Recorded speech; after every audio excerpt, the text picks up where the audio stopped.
کیوں بابا جان کوئی مقدس گائے ہے کہ اس کے خلاف کوئی آروپ کو درخواست بھی نہیں دے گا. انوشا نام تھا، انوشا رحمان جو بھی تھی، اس کا ایک سکنڈر آیا، اس کی ایک ویڈیو آئی، پورے 2.5 سال پورے جی بی میں ایمان شاہ کا نام تھا. نثار احمد نے جمعے کے کسی خطبے میں میرا نام لے کے کہا کہ امن کے لیے جو بھی کوششیں ہوئی ہیں اس کی گواہی میرا نام دیا کہ وہ میرے گواہ ہیں. باقی اضلاع کا ہم نے کوئی ٹھیکہ نہیں دیا. زبید صاحب منسٹر تھے، آخر میں اپنا حلقہ چھوڑ کے چلے گئے.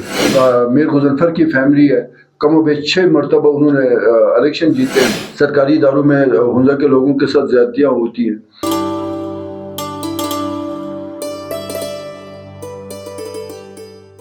السلام علیکم، میں ہوں سہانا، آپ دیکھ رہے ہیں پروگرام پس پردہ. ناظرین، جیسے کہ آپ کے علم میں ہے، آج کل گلگت بلتستان میں انتخابات کے سلسلے میں تمام پارٹیاں انتخابی مہم میں سرگرم عمل ہے، اور گلگت بلتستان کا اہم حلقہ حنزہ میں اس وقت پولیٹیکل سینیریو کیا ہے، ان تمام تر صورتحال پر بات کرنے کے لیے ہم نے آج مدعو کیا ہے ایمان شاہ صاحب کو، جو کہ سابق وزیر اطلاعات اور استحکام پاکستان پارٹی کے سیکریٹری اطلاعات ہیں. ایمان شاہ صاحب، سب سے پہلے ہم آپ کو اس پروگرام میں ویلکم کرتے ہیں. تو شاہ صاحب یہ بتائیے گا کہ صحافت سے سیاست میں قدم رکھنے کی وجہ کیا بنی، اس حوالے سے. بہت شکریہ. تو حنزہ نیوز کا اور لانچنگ میں ہم وہاں پہ پروگرام میں تھے، اور ابھی باقاعدہ طور پہ اسٹوڈیو میں ہم اس کو پوری ٹیم کو ہماری طرف سے بہت بہت مبارک ہو. تو یہ جو صحافت سے سیاست کا تک کا جو سفر ہے، بنیادی طور پہ میری زندگی جو ہے نا وہ ایک پوری ایک اسٹرگل میں گزری ہے، ایک جہد مسلسل ہے. اور الحمدللہ میں سیلف میڈ آدمی ہوں. 27-28 سال میں نے صحافت کے تمام فارمیٹس میں کام کیا، چاہے اس میں رپورٹنگ کا فارمیٹ تھا، انویسٹیگیٹو رپورٹنگ کا تھا، اور اس کے بعد کالم نگاری، اور پھر اس کے بعد ڈیجیٹل میڈیا بطور میزبان بھی کام کیا، اور بطور تجزیہ کار بھی، اور تقریباً 1100 کے قریب کالم لکھے، اور تقریباً 400 کے قریب 2020 سے لے کے تقریباً 2023 تک 3 سالوں میں. اور جہاں تک صحافت اور سیاست کا تعلق ہے، تو ظاہر ہے آپ ایک پروسیس سے گزرتے ہیں. زندگی میں جس بندے میں جدوجہد کا جذبہ نہ ہو، کچھ کر جانے کی صلاحیت نہ ہو، تو وہ شاید پھر کامیابی شاید اس کے لیے بہت مشکل ہو جاتی ہے. اور میں نے جو 2004 میں ایک آپ سمجھ لیں ایکسپیریمنٹل بیسس کے اوپر ڈسٹرکٹ کونسل گلگت کا الیکشن لڑا، اور اس وقت الحمدللہ بہت ہی ایک چھوٹی سی کم عمری میں ہی میں نے ڈسٹرکٹ کونسل کا الیکشن جیتا. اور حنزہ نگر گلگت ایک ہی ڈسٹرکٹ تھے، میں ویسے تو وائس چیئرمین ضلع کونسل گلگت میں نے 4-5 سال پرفارم کیا، اور ساتھ ہی ساتھ اس وقت میر غضنفر صاحب جو ہے وہ چیف ایگزیکٹو تھے گلگت بلتستان کے، اور میرے حلقے سے تھے. تو پھر میں نے ان کے ساتھ بھی ایز اے پولیٹیکل سیکرٹری بھی کام کیا، اور بہت زیادہ وہاں سے مجھے سیکھنے کا موقع ملا. جب یہ ٹینیور ختم ہوا اس کا ڈسٹرکٹ کونسل کا، تو پھر میں نے دوبارہ سے میں اپنے پیشے میں آیا، اور میں نے ایز اے بحیثیت ریزیڈنٹ ایڈیٹر روزنامہ اوصاف گلگت بلتستان ایڈیشن 1 نومبر 2010 سے لے کے 3 سپٹمبر 2023 تک میں نے ذمہ داریاں نبھائی، 13 سال تک. اور اس دوران میں نے بڑا اونچ نیچ دیکھا، اور صحافت میں بھی یہ نہیں تھا میں نے کوئی روٹین کا کام نہیں کیا.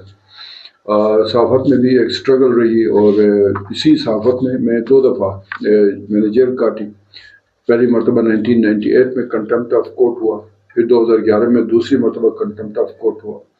اور پھر صحافت کے جتنے بھی آپ کے ادارے تھے، یونین سے لے کے press club, Gilgit press club کا میں 2 دفعہ پریزیڈنٹ رہا، اور اخباری مالکان کی تنظیم Gilgit Baltistan news papers society کا میں پریزیڈنٹ رہا، اور پھر ایز اے منسٹر بھی میں نے دیکھا، ایز اے وائس چیئرمین بھی دیکھا. تو حنزہ کے جو مسائل تھے ان کو ایز اے صحافی مجھے بہت قریب سے دیکھنے کا موقع ملا. میں نے جب صحافت کا آغاز کیا تو 1994 میں پہلی مرتبہ گلگت بلتستان میں لیگل فریم ورک آرڈر کے تحت بے نظیر کی حکومت میں الیکشنز ہوئے پارٹی بیسڈ. پیر کرم شاہ صاحب اس الیکشن میں پیپلز پارٹی زیادہ سیٹیں جیت کے آئی تھی، تو وہ پہلے ڈپٹی چیف ایگزیکٹو تھے. اس الیکشن سے لے کے سارے الیکشنز کو میں نے کور کیا، اور جب صحافت اور یہ ساری چیزیں بیٹھ کے مجھے بہت سارے معاملات کے اندر پھر ڈسٹرکٹ کونسل کے وائس چیئرمین کے طور پہ بھی، اور پھر اسپیشلی یہ جو 2.5 سالہ ایز اے منسٹر میں نے جو اسٹرگل کیا، 18-19 گھنٹے کام کیا ان کے لیے، بہت سارا کچھ مجھے سننے کو بھی ملا.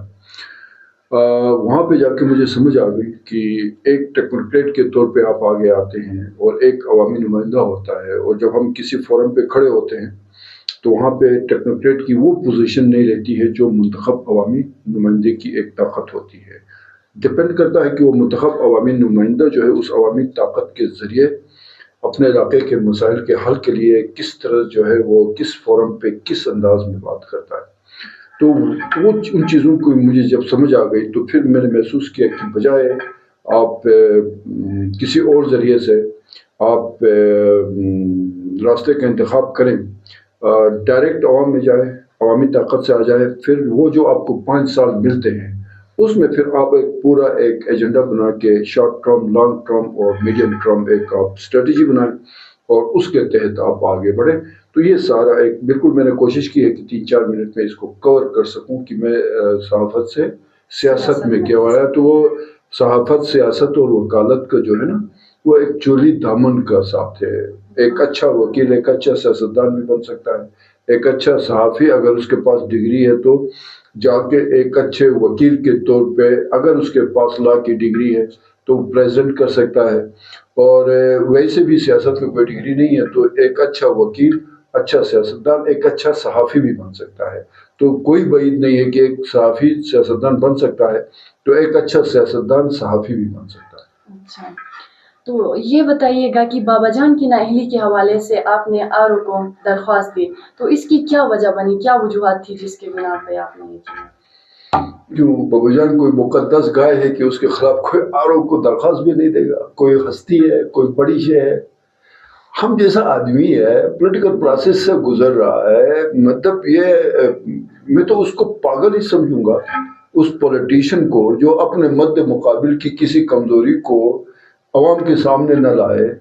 جو بھی آپ کے مروجہ قوانین ہیں ان میں رہتے ہوئے اس کے خلاف کہیں پہ اس کی کوئی کمزوری ہے تو کارروائی کے لیے کوئی درخواست نہ گزارے. تو یہ تو مطلب پہ ہم نے ایک اخلاقیات میں رہتے ہوئے، ایک قانونی دائرے میں رہتے ہوئے میں نے سمپل سی آر او کے پاس ایک درخواست گزاری. آر او نے کہا یہ کہ آپ کے پاس کوئی سپورٹنگ ڈاکومنٹ ہے. میرے پاس اس وقت کوئی سپورٹنگ ڈاکومنٹ نہیں تھے تو آر او نے وہ درخواست ریجیکٹ کر دی.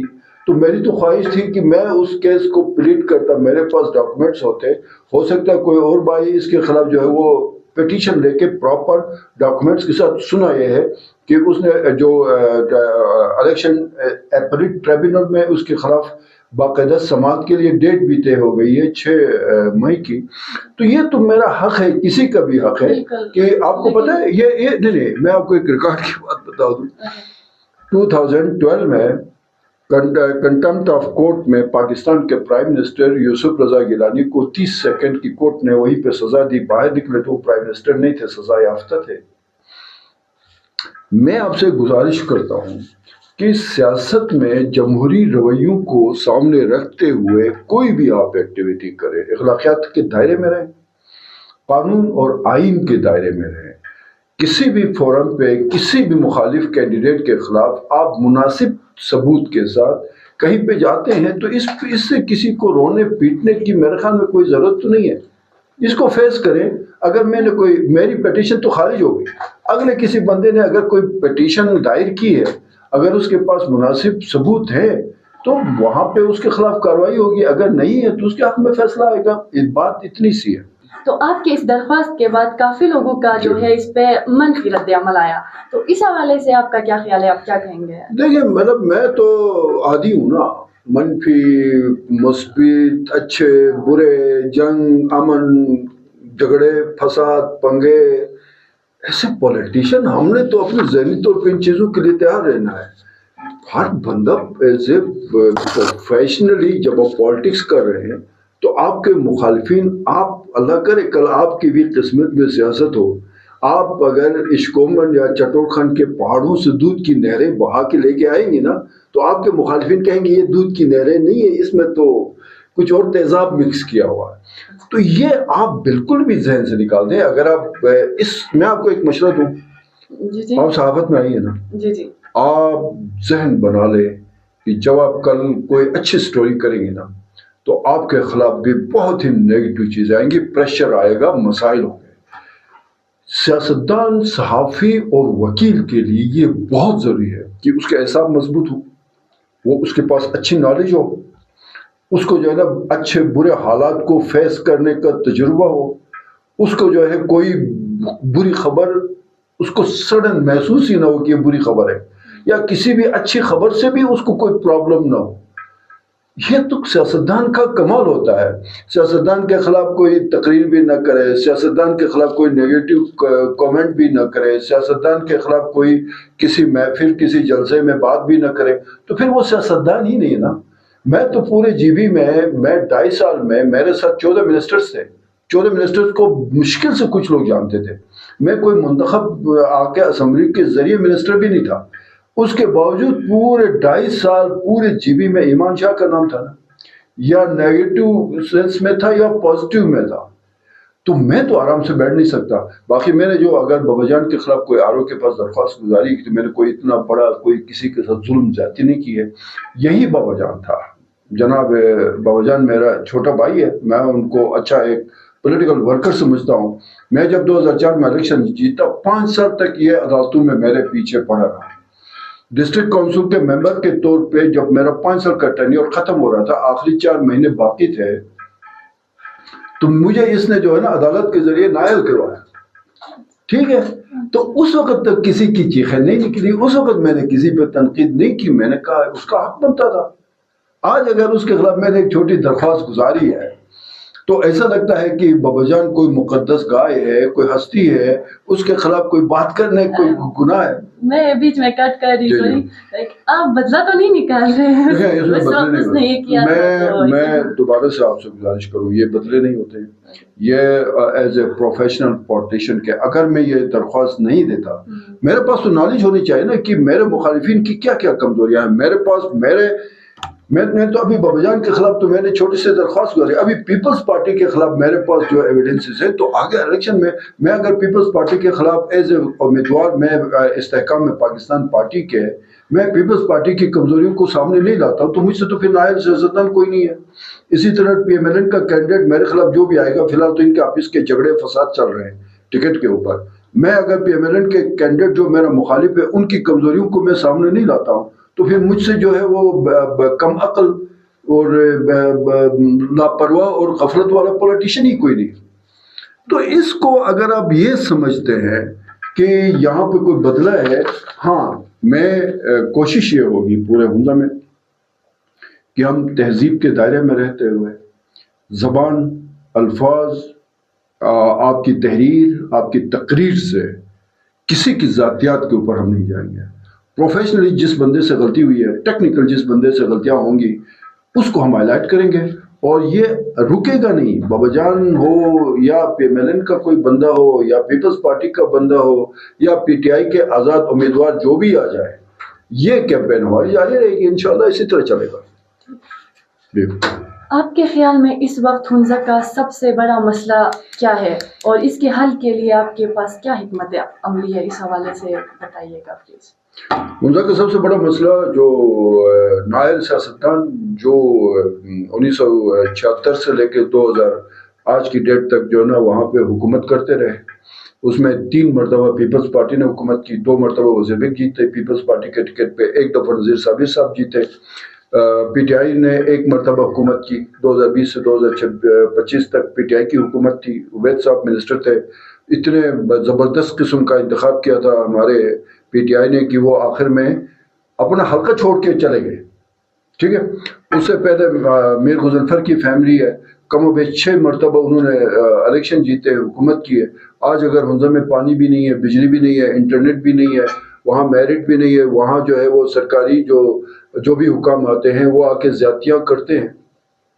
سرکاری اداروں میں حمزہ کے لوگوں کے ساتھ زیادتیاں ہوتی ہیں. تو اس کے ذمہ دار تو یہ سارے سیاستدان ہیں نا, چاہے وہ پی ٹی آئی کا ہے, پیپلز پارٹی کا ہے, پی ایم ایل این کا ہے. ٹھیک ہے, مجھے 2.5 سال کا عرصہ ملا تھا, میں کوئی وہاں کا منتخب نمائندہ بھی نہیں تھا. میں نے جس طرح سے ہنزا کو ہائی لائٹ کیا میڈیا کے اوپر، ہنزا کے ایشوز کو ہائی لائٹ کیا، کسی بندے میں ہمت جرت نہیں تھی 2 میں 10 پہ کھل کے بات کرے. بتائیں نا کسی نے بات کی ہے تو چیلنج کرتا ہوں ہنزا کے ان سب کو چیلنج کرتا ہوں. یہ کامریڈ سے لے کے جو اوپر تک کے پی ٹی آئی کے کامریڈز ہیں، بیچ میں نون لیگ کے پتہ نہیں ان کو ہم پٹواری کہتے ہیں، پیپلز پارٹی کی جانب سب کو چیلنج کرتا ہوں. بتائیں نا انہوں نے کبھی ایشوز پہ بات کی ہو؟ گلگت میں ہنزا کی کمیونٹی کے ساتھ جتنی زیادتیاں ہوتی تھی کسی کامریڈ نے آ کے بات کی ہے تو مجھے بتائیں نا. ٹھیک ہے، میں نے جو 2.5 سال میں کام کیے ہیں، میرے ساتھ یہ سارے سیاستدان بیٹھ جائیں، آپ بٹھائیں. میں آپ کے اس چینل پہ کہتا ہوں میرے ساتھ باقی جتنے پارٹیز ہیں ان کو الگ بٹھائیں، مجھے 2.5 سال میں بٹھائیں. اگر میں نے ان سے زیادہ کام نہیں کیا ہے تو پھر میں بتا دوں گا. گریٹر واٹر سپلائی اسکیم ختم ہو چکی تھی 100 ارب کی، اس کو 102 ارب پہ ریوائز کروا کے آج 60% کام کمپلیٹ ہو گیا. پچھلے سال بجلی کی کیا صورتحال تھی، آج ہنزا میں کتنی بجلی ہے کوئی جا کے وہاں پہ پوچھ لے.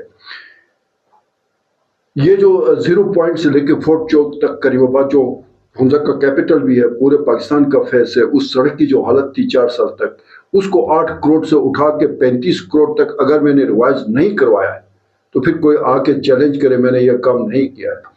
لوور شناکی میں پینے کے پانی کا مسئلہ تھا، اس سکیم کو جو 2.5-3 سالوں سے وہ کہیں پہ فائلوں میں دبی پڑی تھی، وہ میں نے اس کو ڈبل سے زیادہ اس پہ ریوائز نہیں کروائی تو کوئی بتا دے. ناصر آباد پائپ لائن کا ہمیں بتا دے کوئی.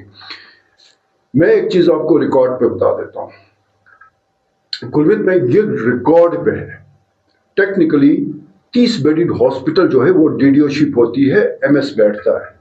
گلگت 10 بیڈڈ ہاسپٹل تھا، وہاں کی کمیونٹی نے آ کے مجھے ریکویسٹ کیا کہ ہمیں ایک پیسہ نہیں ملتا، علی آباد میں ڈی ڈی او شپ ہے، ہاسپٹل کی حالت خراب تھی. میں نے اس 10 بیڈڈ ہاسپٹل کو ڈی ڈی او شپ دلا دی. اسی گلگت میں ان کا ڈیمانڈ تھا ہائی اسکول کو ہائر سیکنڈری اسکول ہے، اس کو ہائر سیکنڈری اسکول تک پہنچا دیا. شمشال میں چھوٹی سی ایک بیماری پھیل گئی تو کوئی پوچھتا ہی نہیں تھا. اس سے پہلے پوری ٹیم سرجیکل سے لے کے میڈیکل سے لے کے پیرامیڈکس تک دوائیوں آلات کے ساتھ بیٹھ کے 15 دن انہوں نے گزارے، 300-400 لوگوں کا علاج ہوا. ٹھیک ہے، میں ہنزا کے ایک ایک گاؤں ایک ایک چپے میں گیا. ٹھیک ہو گیا، آپ کا پانی ہے، آپ کا بجلی ہے، آپ کے لوگوں کے ساتھ انٹریکشن ہے، آپ کی یوتھ کو انہوں نے ڈیٹریکٹ کیا ہوا تھا. پوچھے نا آج وہ یوتھ اب آج کہاں پہ کھڑی ہے. ٹھیک ہے، آپ کا جو پی ٹی آئی کا کینڈیڈیٹ تھا، جو وہاں سے منتخب ممبر تھا، وہ بندہ اگر حلقہ چھوڑ کے بھاگ گیا تو کوئی وجہ تھی. یہ جو کامریڈز تھے، بابا جان صاحب ہو گئے، احسان ایڈوکیٹ صاحب ہو گئے، میں ان کی بڑی عزت کرتا ہوں، میں ان سے کوئی اتنا زیادہ اختلاف بھی نہیں رکھتا ہوں. لیکن جب میں وہاں پہ کھڑا ہوا تو 2.5 سال پہلے ان کی کیا پوزیشن تھی، آج ان کی کیا پوزیشن ہے. دیکھیں 2.5 سال میں بندہ اتنا ہی کر سکتا. میں نے 18 گھنٹے کام کیا ہے. اگر میں نے یہ ان میں سے جو میں نے کام گنوائے ہیں، اگر ایک بھی کام، اور پھر سوشل میڈیا کے اوپر جس طرح سے ہنزا کو میں نے ہنزا کی ٹورزم کو، وہاں پہ ایک ویلاگر نے پاکستان میں بہت مشہور ہے، ششکٹ کے ایک ہوٹل کے اوپر جو گند اچھالا تھا، اس کو جا کے ٹیکل اور کسی نے کیا تو مجھے بتا دینا میرے سوا. ایک بچی جو بھی ہے مجھے نہیں پتا ہے، کوئی انوشا نام تھا، انوشا رحمان جو بھی تھی، اس کا ایک سیکنڈر آیا، اس کی ایک ویڈیو آئی، اس کلپ کو ہنزا کے ساتھ جوڑا گیا. کسی ہنزا کے سیاستدان نے جرت کی جب کوہستان اور چلاس کے 2 ویلاگرز نے اس کو ہنزا کے ساتھ جوڑ کے جو ہے نا بدتمیزیاں کی. ایز اے منسٹر میں نے پریس کانفرنس کر کے جواب دیا کہ اس کا تعلق، اس کا باپ پٹھان ہے، یہ 1998 کے مائیگریٹ ہیں. ٹھیک ہے، ورنہ تو انہوں نے گند لا کے ہنزا کے اوپر ڈالا تھا. کسی سیاستدان نے، کسی کامریڈ نے اس کے اوپر بات کی تو بتا دینا. تو میں اس سے زیادہ میں کوئی لوہے کا بنا ہوا نہیں تھا، میں میکسیمم یہی کر سکتا تھا جو میں نے کیا. اب میرے پاس انشاءاللہ اگر اللہ نے کامیابی دی تو میں آپ کو یقین دلاتا ہوں، بلکہ میں ہنزا کی یوتھ کو، ہنزا کے عوام کو یقین دلاتا ہوں. میرے سامنے 4-5 چیلنجز ہیں. ایک تو الحمدللہ ریسنٹ 3 دن پہلے پرائیویٹ سیکٹر میں ہنزا میں انٹرنیٹ کی فراہمی کے حوالے سے پی ٹی اے اور ایس سی او کے ساتھ سارے معاہدہ ہو کے انشاءاللہ کریم آباد میں پرائیویٹ سیکٹر آپٹک فائبر کے ذریعے نیٹ کی فراہمی کرے گی. کریم آباد کے بعد وہ سارے پورے ہنزا میں جائیں گے. دوسرا میرے لیے پہلا چیلنج یہ ہے کہ میں نے ہنزا میں یوتھ کے لیے جو فری لانسرز ہیں یا جو بھی اپنی آج کل سارا کچھ اسی کے اوپر شفٹ ہوا ہے، ان کے لیے آپٹک فائبر 6 مہینے میں یہ ڈیولپمنٹ ہوگی. آپٹک فائبر بجلی کا مسئلہ ہے ہنزا کے یوتھ کے لیے، جو چائنا بارڈر میں جو ہنزا کی یوتھ کے ساتھ زیادتی ہو رہی ہے، میں نے پوری ایک اسٹریٹجی ہے. میں کیوں حمزہ کو جو ہے جو چینل کے بارڈر کے ساتھ میرا ضلع ہے میں اس کو جوڑوں نگر کے ساتھ, گلگت کے ساتھ, کسی اور کے ساتھ. سب سے پہلے میرا حق بنتا تھا. آج اس کوٹے میں چند ہمارے ناقابل اندیش سیاستدانوں نے فضول قسم کی ایکٹیویٹی کر کے ایک تو ٹورزم کو تباہ کیا, دوسرا وہ جو کوٹے میں سب سے آخر میں حمزہ کو رکھا. انشاءاللہ یہ چیزیں ہیں, یہ ڈیولپمنٹس ہے, ان پہ کام ہوگا. اور یہ کوئی مطلب آپ سمجھ لیں جو ہرارکی کو سمجھتا ہے, جو نظام کو سمجھتا ہے, وہ بتا سکتا ہے کہ کس شعبے کو آپ نے شارٹ ٹرم میں کرنا ہے, کہاں پہ آپ کی میڈیم ٹرم کی اسٹریٹجی ہے اور کہاں پہ آپ کی لانگ ٹرم کی اسٹریٹجی ہے. جی آپ کا فوکس اس وقت صرف حمزہ پہ ہے, صرف حمزہ کے حوالے سے سوچ رہے ہیں یا باقی دوسرے ڈسٹرکٹس کے حوالے سے بھی؟ جیسے آپ کو پتہ ہے کہ ریسنٹلی کچھ ایسے ہوئے کہ غزل کے اوپر بھی, حمزہ کے اوپر اور دوسرے تیسرے ڈسٹرکٹس کے اوپر بھی. دیکھیں میں نے گلگت میں بیٹھ کے نا, میں نے کوئی اپنے زندگی کے 30 سال اس گلگت میں گزارے. میں نے گلگت کے امن کے لیے کام کیا. میں نے as a president press club کے تمام سیاسی جماعتوں کو بلا کے گلگت بلتستان نیشنل الائنس بنوایا. اس وقت مشہور سیاستدان تھے, قربان صاحب تھے, جعفر شاہ صاحب تھے, سید رضی الدین رضوی صاحب تھے, تمام سیاسی, سیف الرحمان شہید وہ بھی تھے اس میں. ایک تو یہ میں نے کام کیا. پھر میں نے امن کے لیے اتنا زیادہ کام کیا کہ اسی جو ہمارے انتہائی محترم ہمارے قاضی نثار احمد نے جمعہ کے کسی خطبے میں میرا نام لے کے کہا کہ امن کے لیے جو بھی کوششیں ہوئی ہیں اس کی گواہی میرا نام دیا کہ وہ میرے گواہ ہیں. ٹھیک ہے, میں نے گلگت کے لیے اپنی لائف دی. اب میں چاہتا ہوں کہ میں حمزہ کے لیے کچھ کام کر سکوں. ٹھیک ہے, اگر موقع ملتا, موقع نہ بھی ملے, یہ ضروری نہیں ہے کہ آپ منتخب ہو کے اقتدار میں.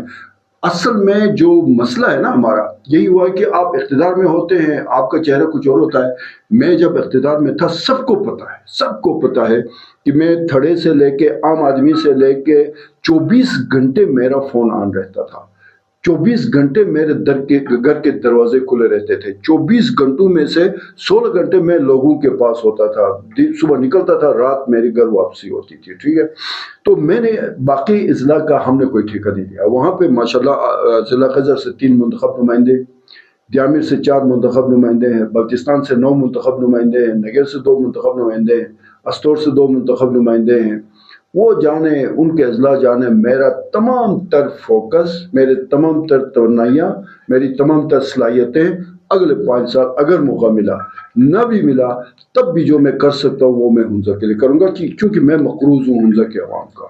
ٹھیک, تو سر مختصراً یہ بتائیے گا کہ حلقہ 6 کے آپ کے جو ووٹرز ہیں ان کے لیے آپ کا پیغام کیا ہے اس حوالے سے؟ حلقہ نمبر 6 کے ووٹرز کے لیے یہ ہے کہ میرٹ پہ جو ہے نا اپنے لیڈر کا یا نمائندے کا انتخاب کریں. آپ جو ہے نا خدا نہ خواستہ کسی مصلحت کے تحت کسی ذات, برادری, ٹرائب, چونکہ ہماری وہ حمزہ میں ایک ٹرائبس بہت زیادہ ہے, ٹرائبل ایک ہمارا ایک نظام ہے, اس میں آ کے غلط نمائندے کا انتخاب کرتے ہیں.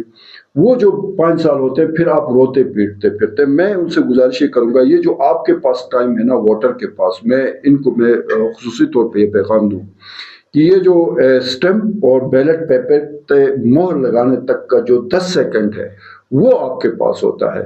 ریمیننگ وہاں پہ آپ اگر میرٹ پہ کام کرتے ہیں تو اگلے 5 سال آپ کی خوشحالی کے ہیں.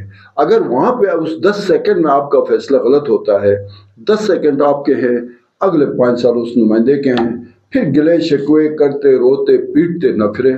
یہی میرا پیغام ہے, میرٹ کے اوپر اپنے نمائندے کا انتخاب کریں. تو بہت شکریہ سر, آپ نے پروگرام میں ہمیں وقت دیا. تو ناظرین پھر ملتے ہیں اگلے پروگرام میں کسی اور شخصیت کے ساتھ. تب تک کے لیے ہمیں دیجیے اجازت. اللہ حافظ.